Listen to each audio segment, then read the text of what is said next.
আমরা বিভিন্ন পার্টসের পরিচয় করাবো। তার মধ্যে যে মেশিনগুলো পার্টস এখানে রয়েছে: combine harvester, rice transplanter, tractor. এই পার্টসগুলোর বিভিন্ন যন্ত্রাংশে কী কী নাম এবং কী কাজ, সেই পার্টসগুলো আমরা পরিচয় করাবো। তো একটা একটা করে আমরা প্রত্যেকটা পার্টসের পরিচয় করাবো। এই পাশ থেকে শুরু করবো। তো প্রথমে যে পার্টসটা রয়েছে এইদিকে যে পার্টসটা রয়েছে এটা star wheel. Star wheel combine হারভেস্টারের একটা গুরুত্বপূর্ণ যন্ত্রাংশ। এটার মাধ্যমে যে ধান বা গম যেটাই কাটা হয়, এইটা স্টার হুইলটা সে ধান বা গমকে ক্যারিং চেন পর্যন্ত পৌঁছায় দেয়। এটা গ্যাসকেট হেডে থাকে, ইঞ্জিনের হেডে থাকে, পিটিও শ্যাফট, এটার সাথে রোটাভেটার লাগানো থাকে। তারপরে এটা একটা সেন্সর, ফুয়েলের পরিমাণ এটার মাধ্যমে দেখা যায়। এবং ইঞ্জিনের খুবই গুরুত্বপূর্ণ একটা এই যন্ত্রের নাম high pressure fuel pump. High pressure fuel পাম্পের কাজ হচ্ছে ইঞ্জিনের ফুয়েলটাকে হাই প্রেশারে ইনজেক্টরে পৌঁছিয়ে দেওয়া, ইঞ্জিনের টাইমিং অনুসারে কম্প্রেসর স্ট্রোকের শেষের দিকে। এই যে পার্টসটা আমার হাতে, এটার নাম ইনজেক্টর। আর এটা এই পাশে যে আমরা স্টিল কালারে যেটা দেখতে পাচ্ছি, এটা হচ্ছে নজল। হাই প্রেশার ফুয়েল যেটা থাকে, সেই হাই প্রেশার ফুয়েলটাকে এই হাই প্রেশার তৈরি করে ইঞ্জিনের টাইমিং অনুসারে নজলে পাঠানো হয়। নজল ইঞ্জিন সিলিন্ডারের মধ্যে স্প্রে করে। তারপর হর্নের মাধ্যমে আসলে বিভিন্ন সময় সাউন্ড তৈরি করে বিভিন্ন সতর্কতার মাধ্যমে এটা বিভিন্ন সতর্কতা করা হয়। অয়েল কুলার, এটা মূলত হাইড্রোলিক অয়েলের কুলার।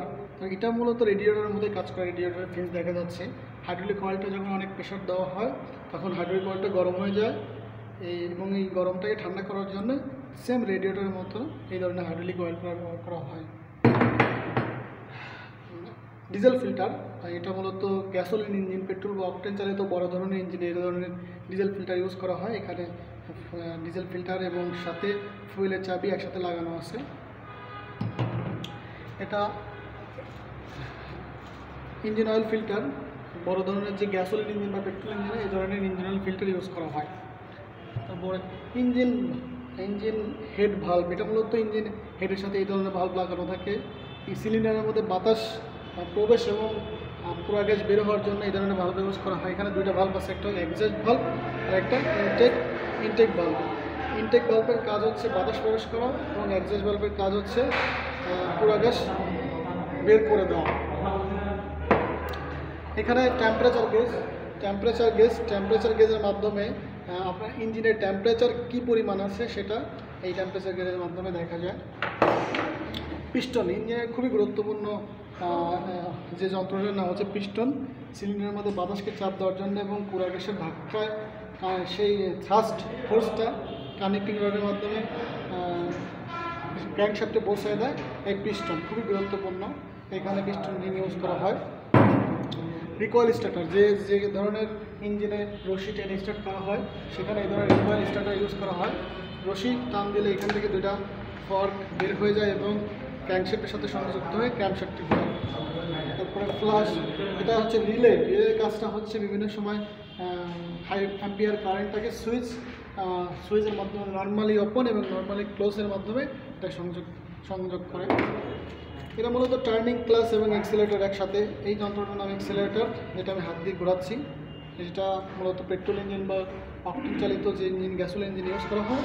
এটা মূলত থ্রোটল ভাল্বকে নিয়ন্ত্রণ করে। ইঞ্জিনের যে থ্রোটল ভাল্ব বা কার্বোরেটর রয়েছে, সেই থ্রোটল ভাল্বের মাধ্যমে থ্রোটল ভাল্বটা এই অ্যাক্সিলারেটরের মাধ্যমে নিয়ন্ত্রণ করা হয়। এটা টার্নিং ক্লাচ, এটা দুই ধরনের ক্লাচ থাকে। একটা হচ্ছে লেফট রাইট, গাড়িকে ডানে বামে করার জন্য এই ধরনের ক্লাচ ব্যবহার করা হয়। তারপরে আমরা এখন এই পাশে দেখতে পাচ্ছি খুব বড় বড় যন্ত্রাংশ, যেগুলা মূলত মিনি কম্বাইন হারভেস্টারের। এখানে দেখা যাচ্ছে যে কাটিং হেড রিল, এটা মূলত কাটিং অংশের সাথে সংযুক্ত থাকে। এটার মাধ্যমে ধান এবং গম কাটার পর সেটা ক্যারিং চেনে পৌঁছায় দেওয়া হয়। এটাও রাইস ট্রান্সপ্লান্টার ডিভাইডিং, এটা মাঝখানে থাকে এবং এটা এক সাইডে থাকে। আচ্ছা, দুইটাই কাজই সেম, কিন্তু এটা থাকে এক সাইডে আর এটা থাকে মাঝখানে। আচ্ছা, এখানে আমরা খুবই গুরুত্বপূর্ণ যে জিনিসটা পেট্রোল ইঞ্জিনের কার্বোরেটর দেখতে পাচ্ছি। এখানে বিভিন্ন ধরনের কার্বোরেটর আছে। কার্বোরেটরের কাজটা হচ্ছে ইঞ্জিন সিলিন্ডারের মধ্যে বাতাস এবং জ্বালানি মিশ্রণ করে ইঞ্জিনের সাকশন স্ট্রোকে যখন বাতাস প্রবেশ করে ডিজেল ইঞ্জিনের সেম টাইমে পেট্রোল ইঞ্জিনের ক্ষেত্রে ঢোকে বাতাস এবং জ্বালানির মিশ্রণ, সেই মিশ্রণটা করে কার্বোরেটর। এটা এখানে বিভিন্ন ধরনের কার্বোরেটর আছে। তারপরে কলারটি ইউজ করা হয় বিভিন্ন শ্যাফটের সাথে, যাতে এই শ্যাফটটা লাগানো থাকে যদি গিয়ার বক্সের সাথে, গিয়ার অয়েলটা যেন বাইরে না প্রবেশ করে, এই ধরনের কলার ব্যবহার করা হয়। তারপরে এখানে আছে CDI that's means capacitor discharge ignition. এটা ফ্লাই হুইলটা যখন সিডিআর এখান থেকে ঘুরতে থাকে তখন এই সিডিআর মধ্যে কারেন্ট তৈরি হয় এবং হাই ভোল্টেজ তৈরি হয়। ইঞ্জিনের টাইমিং অনুযায়ী এই সিডিআই থেকে হাই ভোল্টেজ কারেন্ট স্পার্ক প্লাগে পৌঁছায় দেয় এবং এখানে স্পার্ক প্লাগ ক্যাপের দেখা যাচ্ছে আমরা সংযোজন করতেছি। আমরা যখন সিডিআর এখানে ফ্লাইহুইল ঘোরানো হবে এই স্পার্ক প্লাগে হাই ভোল্টেজ কারেন্ট পাবো। আর এই যন্ত্রটার নাম স্পার্ক প্লাগের কাজ হচ্ছে ইঞ্জিনের টাইমিং অনুযায়ী পেট্রোল ইঞ্জিন এয়ার ফুয়েল মিক্সচারের মধ্যে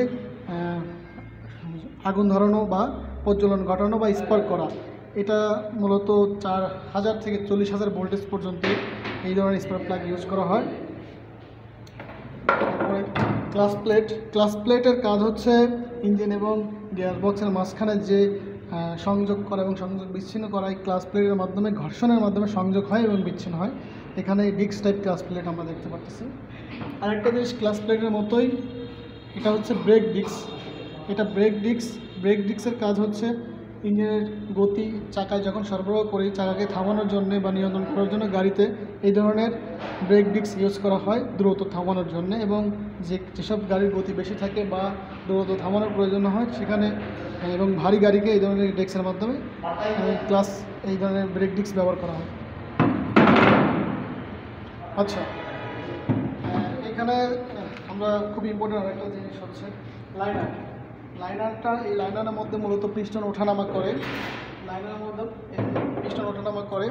এই পিস্টন যখন লাইনারের মধ্যে ওঠানামা করে তখন কম্প্রেশন তৈরি হয় এবং কম্প্রেশনের মধ্যে যখন ডিজেল স্প্রে করা হয় ডিজেল ইঞ্জিনে তখন পুরো গ্যাসটা ধাক্কায় আবার পিস্টন নিচের দিকে নামে। অর্থাৎ পিস্টন দুইটা কাজ করে থাকে, একটা হচ্ছে কম্প্রেশন তৈরি করে এবং পুরো গ্যাসের ধাক্কাটা থ্রাস্ট ফোর্সটা কানেক্টিং রডের মাধ্যমে ক্র্যাঙ্কশ্যাফটে পৌঁছায় দেয়। এখানে connecting rod, piston connecting rod এবং একটা লাইনারের মধ্যে পিস্টন ওঠানামা করে। আমরা দেখতে পাই এইভাবে পিস্টন ওঠানামা করে। আচ্ছা, পিস্টনের সাথে জিনিসটা লাগানো থাকে সেটা হচ্ছে পিস্টন রিং। এখানে আমরা পিস্টন রিং দেখতে পারতেছি। পিস্টন রিং মূলত দুই ধরনের হয়ে থাকে। এখানে স্টিলের একটা আছে, কার্বন ইস্পাত। এই পাশে যে রিংগুলো আছে এগুলো হচ্ছে কম্প্রেশন রিং, আর এই পাশে স্প্রিং সহ যেটা আছে সেটা হচ্ছে অয়েল রিংয়ের কাজ হচ্ছে পিস্টনের যে ইঞ্জিন অয়েলটা সেটা চেক দেওয়া, এবং কম্প্রেশন রিংয়ের কাজ হচ্ছে ইঞ্জিনের মধ্যে কম্প্রেশন তৈরি করা। দুই ধরনের রিং ইউজ করা হয়। কোনো ইঞ্জিনের রিং 3টা থাকে, 4টা থাকে বা 5টা থাকে, কিন্তু রিং হয় দুই ধরনের, কম্প্রেশন রিং এবং অয়েল রিংগুলো এরকম দেখতে হয় এবং কম্প্রেশন রিংগুলো এরকম। এগুলো মূলত পিস্টনের এই যে স্লটগুলো আছে বা খাসগুলো আছে এই খাসের মধ্যে থাকে। আচ্ছা, এখানে বিভিন্ন ধরনের বিয়ারিং আছে, বল বিয়ারিং এবং রোলার বিয়ারিং। যেখানে বেশি পরিমাণ ফোর্স এবং বেশি পরিমাণ ঘর্ষণ বা থ্রাস্ট সেখানে রোলার বিয়ারিং, এবং যেখানে ঘূর্ণন গতি বেশি সেখানে হচ্ছে বল বিয়ারিং ইউজ করা হয়। আমরা পিস্টন দেখছি, পিস্টনের কাজও বলছি। এখানে হাইড্রোলিক পাম্প খুব ইম্পর্টেন্ট জিনিস। যে হাইড্রোলিক পাম্পটা, এটা হাইড্রোলিকের প্রেশারটাকে ত্বরান্বিত বা বৃদ্ধি করে সেটা র্যাম সিলিন্ডারে পাঠানো হয়। র্যাম সিলিন্ডার আমরা দেখতে পাচ্ছি, সেটা র্যাম সিলিন্ডার। এই র্যাম সিলিন্ডার কী করে বিভিন্ন ভারী যন্ত্র উত্তোলনের কাজে র্যাম সিলিন্ডার ব্যবহার করা হয়। হাইড্রোলিক অয়েল যেটা আছে সেই হাইড্রোলিক অয়েলটা হাই প্রেশারের মাধ্যমে র্যাম সিলিন্ডারে এই ছিদ্রের মধ্যে প্রবেশ করে কন্ট্রোল বাল্বের মাধ্যমে, এবং এখানে র্যামটা যখন বের হয়ে যায় তখন বিভিন্ন ভারী যন্ত্র উত্তোলন করা হয়।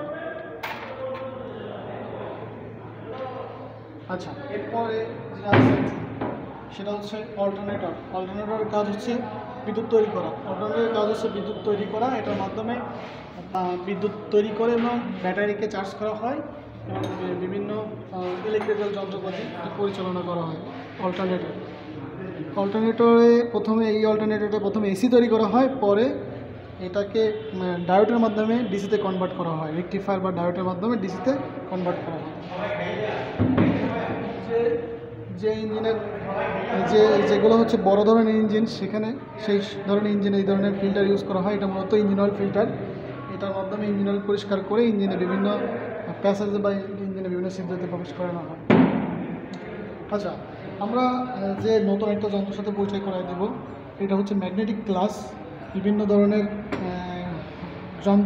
যন্ত্রতে বা কৃষি যন্ত্রপাতিতে এই ধরনের ম্যাগনেটিক ক্লাস ইউজ করা হচ্ছে। অল্প জায়গায় অল্প পরিসরে এই ধরনের ক্লাস সহজেই নিয়ন্ত্রণ করা যায়। এই ম্যাগনেটিক ক্লাস, এখানে 12 ভোল্ট বিদ্যুৎ এবং হাই অ্যাম্পিয়ার কারেন্টের মাধ্যমে এই ক্লাস পরিচালনা করা হয়। একটা সুইচের মাধ্যমে প্রথমে ইলেকট্রিসিটি সাপ্লাই দেওয়া হয়, পরে এই সুইচের মাধ্যমে ক্লাসে কারেন্ট সরবরাহ বন্ধ এবং চালু করে ক্লাস করা হয়। যখন আমরা ক্লাস করতে চাই তখন বিদ্যুৎ সরবরাহ সুইচটা অন করে দিলেই এটা ক্লাস এঙ্গেজ হয়ে যায়, আর যখন বন্ধ করে দেয় তখন এটা ক্লাস ডিসএঙ্গেজ হয়। আমরা ভিতরে দেখতে পাচ্ছি এখানে ক্লাস, এটা কয়েল আছে ম্যাগনেটিক হওয়ার জন্য। এখানে ম্যাগনেটিক ইন্ডাকশন পদ্ধতিতে বা ইলেকট্রোম্যাগনেটিক ফোর্সের মাধ্যমে কাজ করে। ইলেকট্রিসিটি সাপ্লাই দিলে কয়েলটা চৌম্বকে পরিণত হয়। এটা হচ্ছে অস্থায়ী চৌম্বক পরিণত হয় যখন আমরা ইলেকট্রিসিটি সাপ্লাই দিই। আচ্ছা, ইঞ্জিন অয়েল পাম্প খুবই ইম্পর্টেন্ট। যে পাম্পের মাধ্যমে ইঞ্জিনের অয়েলটা প্রেশার তৈরি করে ইঞ্জিনের বিভিন্ন জায়গায় ফিল্টার হয়ে প্রেরণ করা হয়।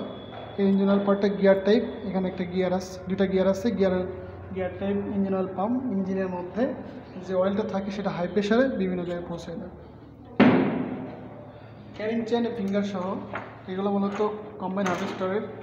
এটা মূলত ক্যারিং করে ধান এবং গমটাকে ক্যারিং করে থ্রেশিং বেল বা থ্রেশিং ধাম পর্যন্ত পাঠিয়ে দেয়। তো আমরা অলরেডি হাইড্রোলিক পাম্পের আলোচনা করছি। আবার এটা হচ্ছে হাইড্রোলিক পাম্প, অলরেডি আলোচনা করছি। এইখানে ছোট আকার হাইড্রোলিক পাম্প, এটা মূলত এটা যেখানে অল্প ওজন উত্তোলন করা হয় সেখানে এই ধরনের হাইড্রোলিক পাম্প ইউজ করা হয়। এখান থেকে হাইড্রোলিকটা ঢোকে এবং এখান দিয়ে হাই প্রেশারে বের হয়ে যায়। ডিজেল ফিল্টার খুবই ইম্পর্টেন্ট। ডিজেল ইঞ্জিনের ফিল্টার মূলত ডিজেলকে পরিষ্কার করে প্লাঞ্জারে পাঠায়, খুবই ইম্পর্টেন্ট। এই ডিজেল ফিল্টার 200 থেকে 250 ঘন্টা চলার পরই পরিবর্তন করতে হয়। আচ্ছা, এগুলো মূলত ব্রাশগুলা মিনি কম্বাইন হারভেস্টারের যে ধান বা গম কাটার পর খড়ের সাথে যে ধান বা গমগুলা গায়ের উপর লেগে থাকে, এগুলো ব্রাশের মাধ্যমে সেই ধানগুলোকে আলাদা করা হয়।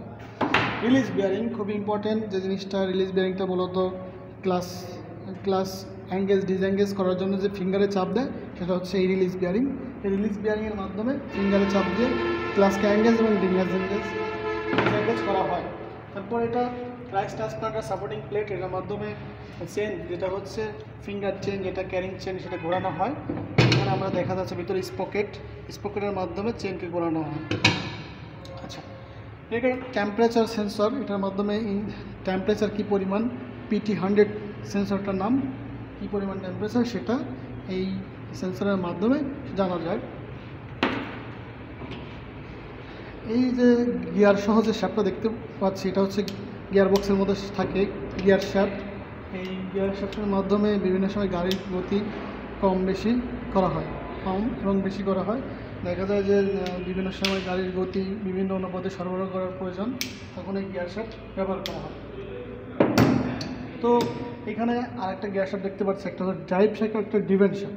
এটা হচ্ছে মূলত ড্রাইভ শ্যাফট, এটা ড্রিভেন। যে শ্যাফটটা ড্রাইভ শ্যাফটটা মূলত চালাবে আর ড্রিভেন শ্যাফটের মাধ্যমে গতিটা হস্তান্তর হবে। তো